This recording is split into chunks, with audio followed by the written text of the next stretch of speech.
My name is Bob Weber. I'm the Administrator and Chief Pharmacy Officer at the Ohio State University Wexner Medical Center. Also, I'm an Assistant Dean in the College of Pharmacy under the leadership of Dr. Henry Mann. I've never taught online. In fact, this course, Pharmacy 8170, is my first experience. Students in my course learn how to run a health system pharmacy enterprise, to really act and really perform the job of a Chief Pharmacy Officer. I didn't know what I was getting into, frankly. I was skeptical about just how the learning material could be presented, as well as just the time that it was going to take for me to actually develop the course.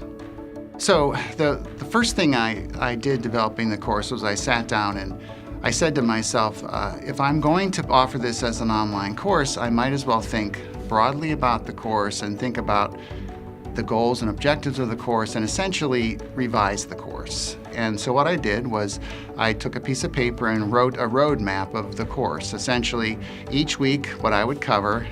And after I developed that roadmap, obviously I'd had my initial meeting with Stephen, and Stephen essentially operationalized the roadmap for me. He was very helpful in giving me guidance in terms of the types of education delivery that would best meet my vision for the course, and said, here's the technology we need, here is the best way to deliver specific content.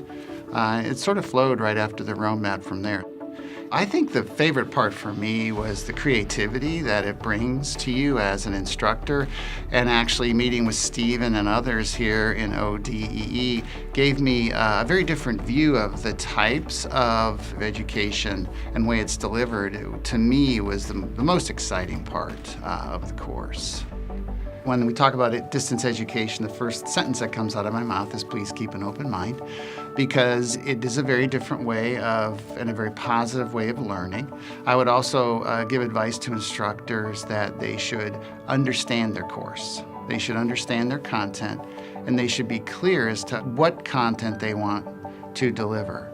And if they're clear as to what content they would like to deliver, the folks at ODEE will definitely come up with the best way to deliver that content effectively to the students.